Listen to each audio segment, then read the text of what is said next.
Bom, então, para entender a primeira parte aí da revisão, a gente falou aqui sobre a teoria quantitativa da moeda. Ela é uma fórmula aqui que segue a seguinte estrutura: MV igual PY.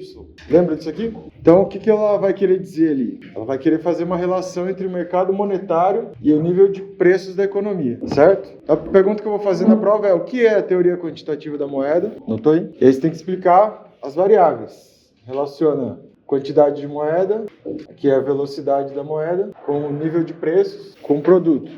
Alguma dúvida? Aí, como ela é interpretada a primeira vez? A gente vai falar que a velocidade é constante e o nível de produto é constante também, certo? Então, vai ter duas interpretações para ela. Na verdade, assim, vai ter a interpretação dela e os outros autores que vão contestar essa interpretação.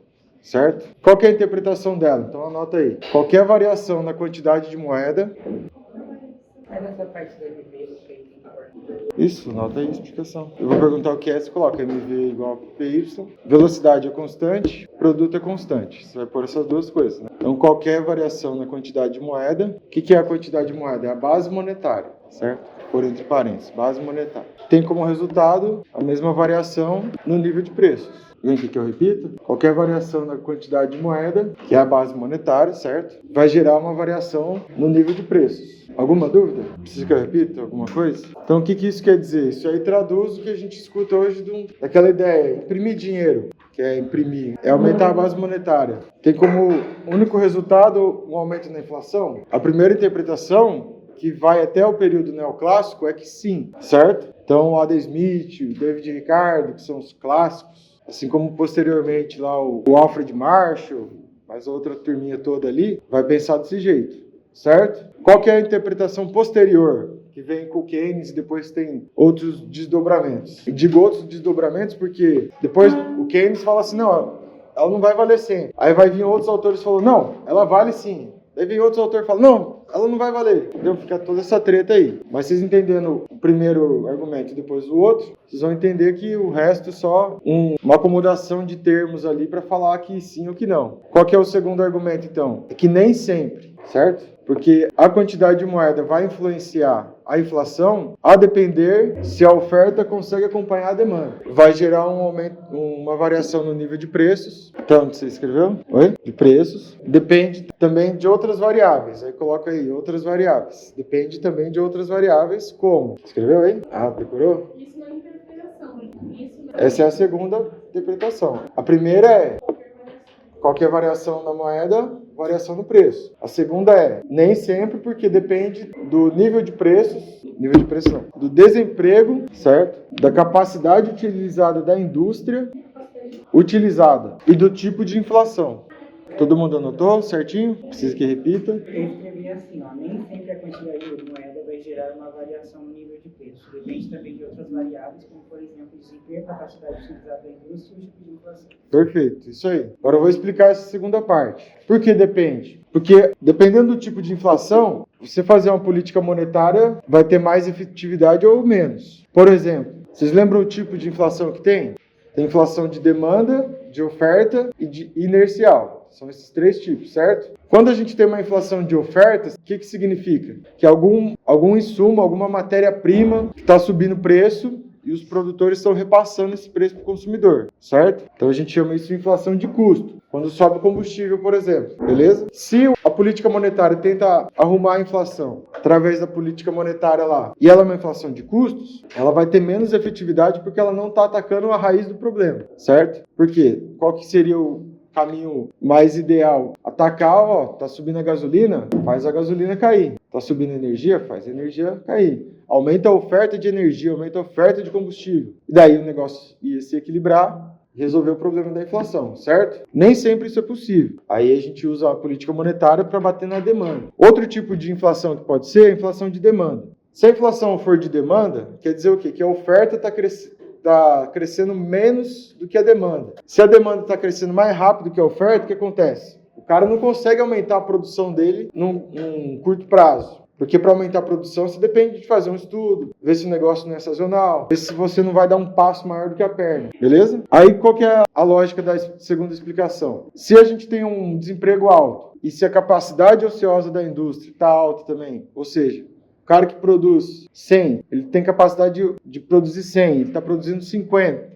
Então, quer dizer, a capacidade utilizada da indústria está menor do que poderia. Quando a gente faz uma política monetária expansionista, a gente pode ver um reflexo que não vai ser uma inflação no curto prazo. Por quê? Porque não vai ter pressão dos trabalhadores pedindo um salário maior, porque o desemprego está alto. Beleza? Todo mundo entendeu até aí? E o cara que está na indústria, que está produzindo, ele tem incentivos para continuar no preço que ele está até ele chegar num ponto ideal da sua capacidade produtiva. Porque ele pressupõe que ele vai ter lá que, se ele está produzindo muito menos do que ele deveria, ele está com um estoque alto, ele vai ter que desovar o estoque, ele vai ter que, antes de começar a aumentar o preço, ele tem que se adequar à demanda que ele está tendo. Deu para entender a lógica? Deu ou não? O que você não entendeu? Eu estava viajando aqui. E quem estava prestando atenção, entendeu? Quem não estava viajando? Levanta a mão. Todo mundo estava viajando? Vou explicar de novo então. Vou fazer uma política monetária expansionista, certo? Então vou jogar mais dinheiro na economia. Se está tendo muito desemprego e a capacidade utilizada da indústria está baixa, a oferta consegue crescer mais rápido do que num período normal. Então a oferta cresce junto com a demanda.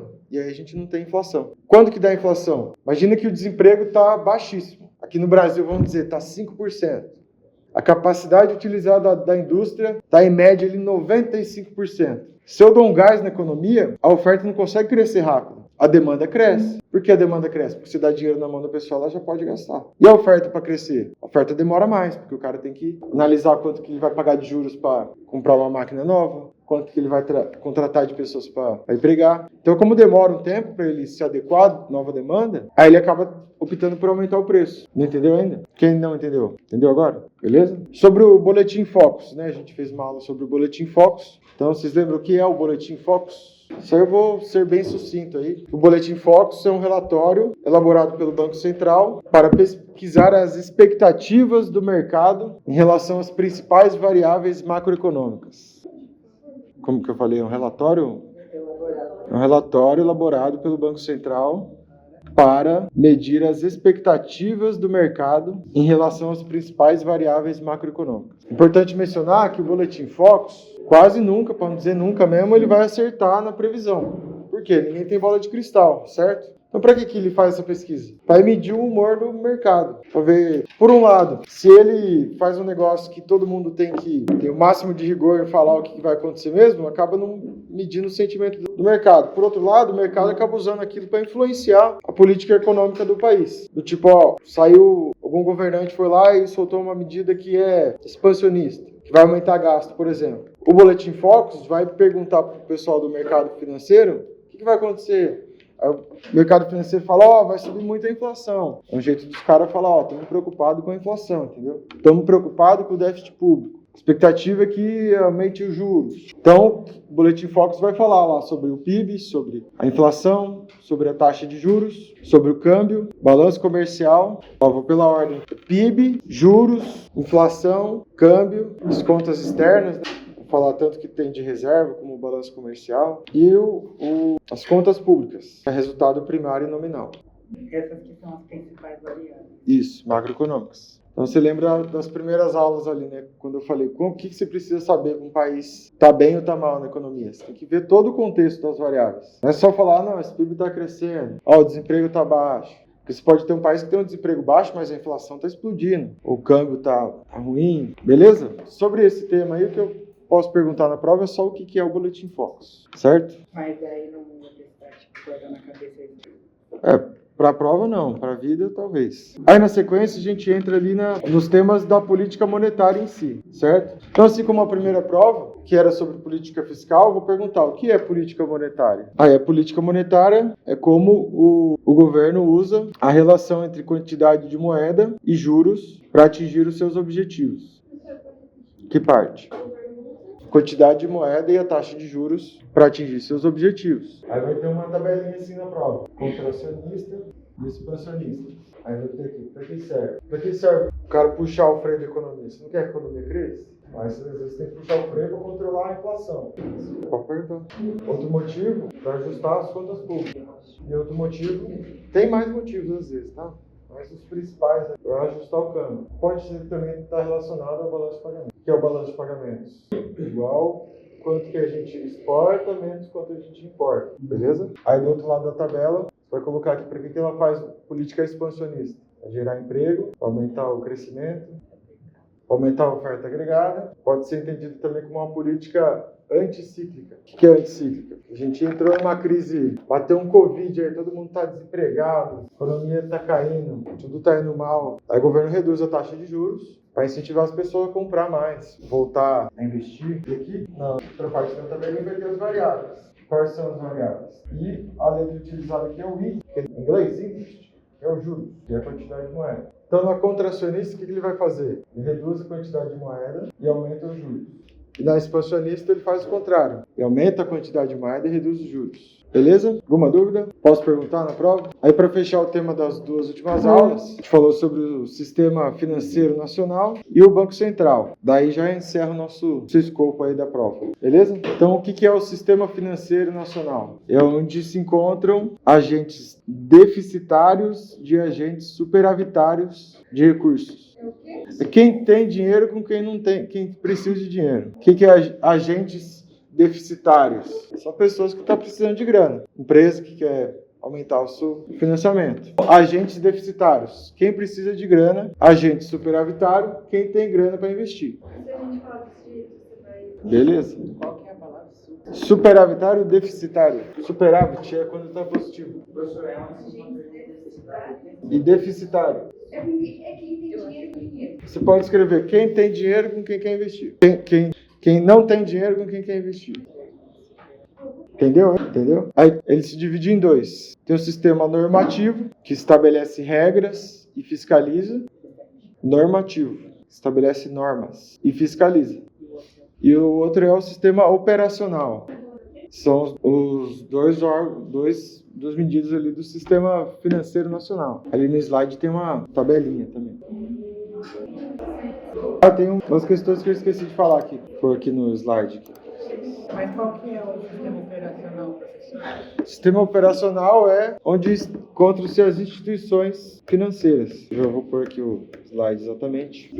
Aí, ó, esses conceitinhos eu vou perguntar do jeito que eu vou falar aqui na prova, certo? Quais são as funções da moeda? Aí você só precisa escrever essas três coisas aqui. Meio de troca, padrão de medida e reserva de valor. Alguma dúvida nessa? Tranquilo, né? Ponto fácil na prova. Outra questão que está relacionada aí é o que é liquidez. Liquidez é a capacidade de um ativo em se transformar em outro ativo. O que está aqui no slide é se transformar em moeda, mas pode ser moeda é um ativo também. A moeda é o ativo que tem liquidez por excelência. Quer dizer o quê? Que é o ativo mais líquido que tem a moeda. Se eu quiser transformar um mouse num computador, é mais fácil eu trocar o mouse por moeda e trocar a moeda por computador do que achar alguém que queira trocar um mouse por um computador, certo? E aí, quando eu perguntar na prova, você só precisa escrever isso. Capacidade de um ativo em se transformar em outro ativo. Beleza? Alguma dúvida?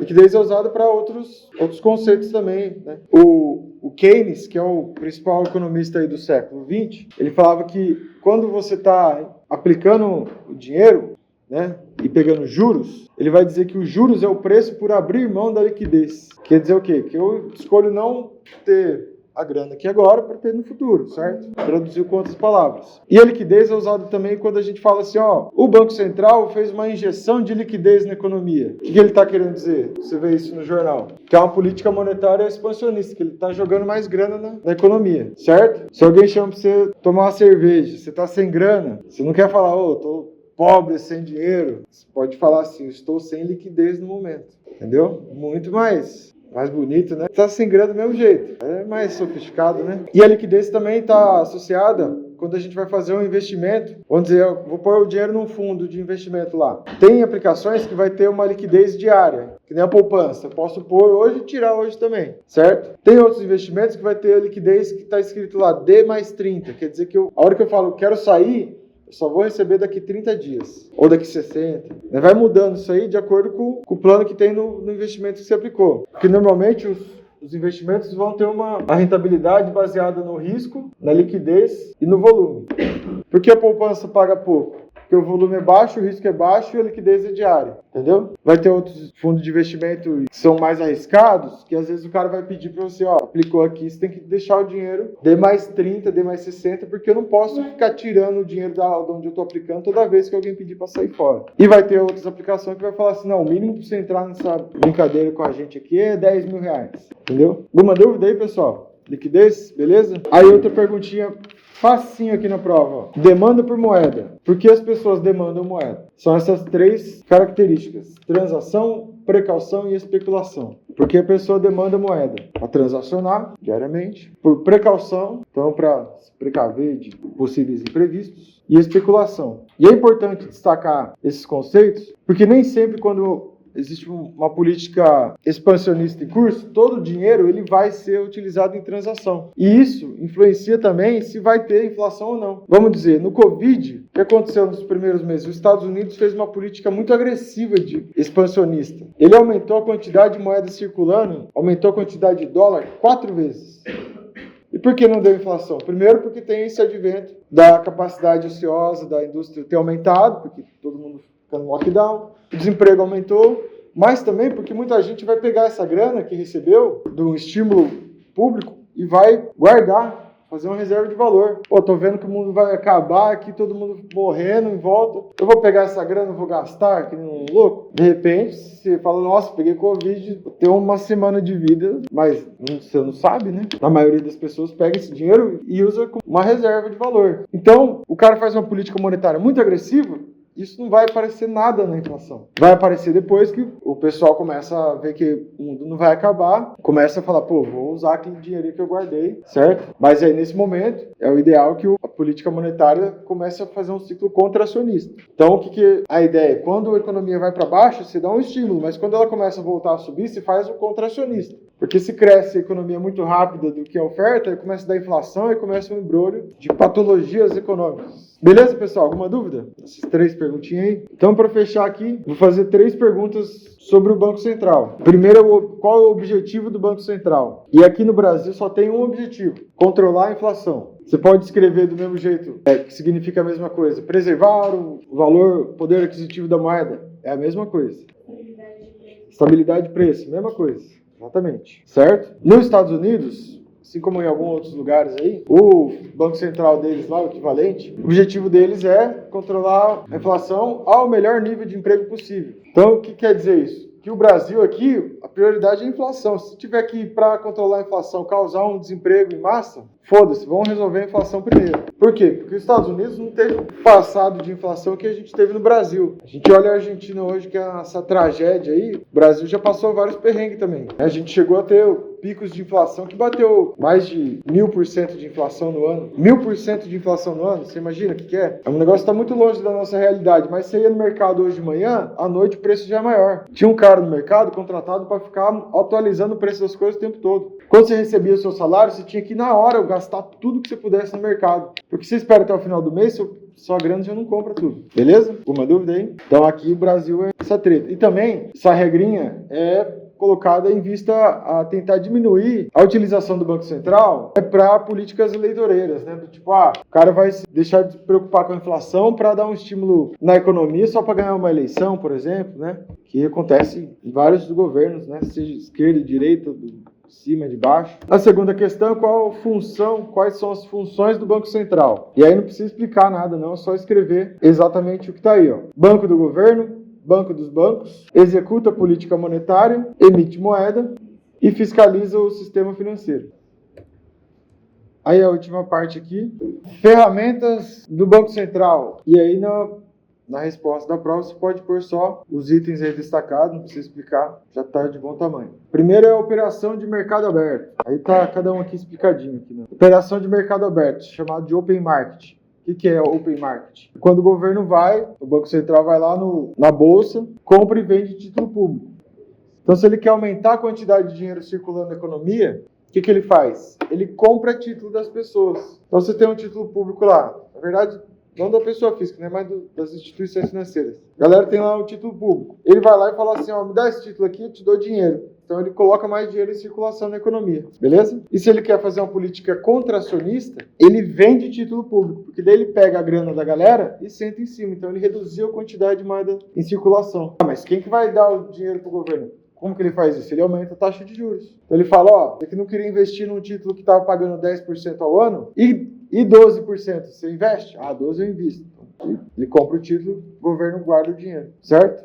Operação de redesconto é a taxa de juros que o Banco Central cobra para emprestar para outros bancos. Isso aí hoje em dia tem menos peso ali na política monetária, mas quando a gente estava passando por um período de mais inflação, os bancos utilizavam de muita alavancagem. O que é alavancagem? É se emprestar muito mais grana do que você tem em caixa. Porque a inflação está correndo, tinha banco que ganhava grana só em cima da inflação. Tanto que quando a inflação foi resolvida, né, perto do que estava ali nos períodos anteriores, muitos bancos quebraram. Por isso que no Brasil hoje a gente tem poucos bancos que são muito grandes, que a maioria deles quebrou quando a inflação ficou controlada. Então o que aconteceu? Tinha uma lei lá que falava que o banco não pode fechar o balanço negativo de um dia para o outro. Então, o banco ia lá, às 6 da tarde, ele emprestava dinheiro do Banco Central, 6 da manhã, 7 da manhã, ele devolvia o dinheiro. E ele pagava os juros overnight. Então, o Banco Central aumentar o redesconto quer dizer assim, ô banco, se alavanca menos. Toma cuidado aí que você está fazendo, que está emitindo muito mais do que você consegue emitir. Certo? Alguma dúvida? Então, o redesconto é os juros do Banco Central para outros bancos. E os dois últimos ali é o próprio controle de emissão de moeda, ou seja, ele trabalha ali quanto que moeda vai aumentar ou diminuir. E não necessariamente controle de moeda tem a ver com política monetária. Às vezes, a quantidade de moeda está aumentando ou diminuindo por conta de ter papel moeda que às vezes fica inutilizável, né? A nota tudo rasgada, ele vai lá, tem um lugar lá que os bancos enviam essas notas que estão fodidas para ele ir lá e destruir para mandar outras notas, certo? E tem também a questão do ciclo que acontece todo ano, que vai chegar no final do ano, por exemplo, a galera vai demandar mais moeda, porque você recebe 13º, você gasta em férias, vai dar presente de Natal, todo mundo, mas também pode ser usado para política monetária, certo? Mas não é o comum hoje. Beleza? Alguma dúvida até agora? Aí o último é o depósito compulsório. O que é o depósito compulsório? Imagine que não existe depósito compulsório. Você tem um banco. Você depositou R$100 no meu banco, o que eu vou fazer com R$100? Eu vou pegar e emprestar R$100 para alguém. Eu vou ficar com o dinheiro parado. Aí a pessoa gasta o dinheiro que eu emprestei no comércio, e alguém vai lá e deposita R$100 no meu banco. Eu pego R$100 e empresto de novo. Então no meu balanço já tem R$200 depositados e eu já emprestei de novo. E aí o dinheiro circula e vai a outro depósito aqui e eu empresto de novo. Então eu fico fazendo isso num ciclo sem fim e o banco daí comercial ele acaba multiplicando a quantidade de moeda que tem na economia, certo? Porque os bancos trabalham com alavancagem. Quer dizer o quê? Que ele não tem todo o dinheiro que está em caixa. Se eu falar assim, o banco do Brasil vai quebrar. Se todo correntista do banco acreditar em mim e for sacar a grana, aí o banco quebra de verdade. Porque não tem dinheiro em caixa para todo mundo. E nenhum banco tem.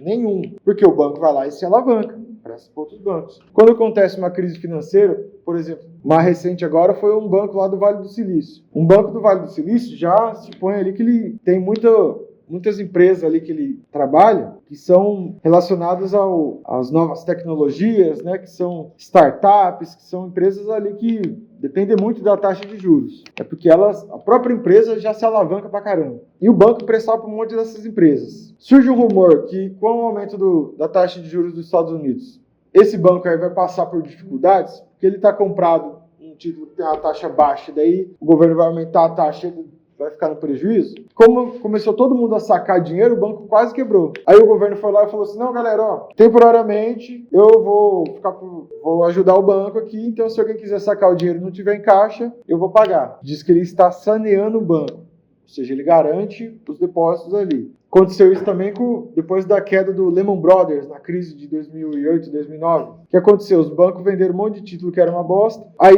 os caras que investiram nesses títulos estavam por tabela emprestando dinheiro para quem já era mal pagador. Quem era mal pagador não pagou. Quem comprou o título ficou falando assim, cadê a minha rentabilidade? Sumiu. Ninguém pagou. Todo mundo se fudeu. Daí um banco começou a quebrar atrás do outro. Até que depois de quebrar 3 bancos grandes, o governo falou assim, os bancos que estão aqui, eu vou comprar a parte, vou virar sócio temporariamente. Quem precisar de grana, eu empresto grana aqui. Garanto que a grana tá lá. E aí a galera para de sacar o dinheiro e aí o banco volta a ficar bom. Certo? Beleza? Então o depósito compulsório é o quê? Uma taxa que o governo põe ali, o Banco Central vai pôr. E acho que no Brasil aqui é em torno de 60%. Então quer dizer o quê? De R$100 que entra lá, aplicado, 60% o banco tem que deixar parado no Banco Central. Não pode fazer nada. Então aquele multiplicador já se reduz, né? O cara depositou 100, eu posso emprestar 40. Outro depositou 40, eu posso emprestar 24. Então assim por diante. Então eu ponho um ponto de limite no quanto que pode ser multiplicado de dinheiro pelo banco. E ainda desses 40 que sobram, é dividido em várias áreas. Assim faz o que quer também. Uma parte vai para crédito imobiliário, outra parte crédito agrícola, outra parte crédito de não sei o quê, e outra parte menor ele pode fazer o que ele quiser. Entenderam? Alguma dúvida? Então, o Banco Central ele pode fazer uma política monetária, às vezes, sem mexer na taxa de juros. Ele pode só aumentar ou diminuir o depósito compulsório, por exemplo. Numa situação que, por exemplo, a gente está tendo uma inflação, a gente quer controlar a inflação, mas também precisa ter uma taxa de juros baixa para estimular o investimento, a gente pode, de repente, manter a taxa de juros do jeito que está, mas aumentar o depósito compulsório. Né? É um jeito. Se vai dar certo ou não, daí já depende de outras coisas. Beleza? Alguma dúvida? Então são essas perguntas aí que eu vou fazer, do jeito que está aí, sem pegadinhas. Se alguém tiver alguma dúvida, pode mandar um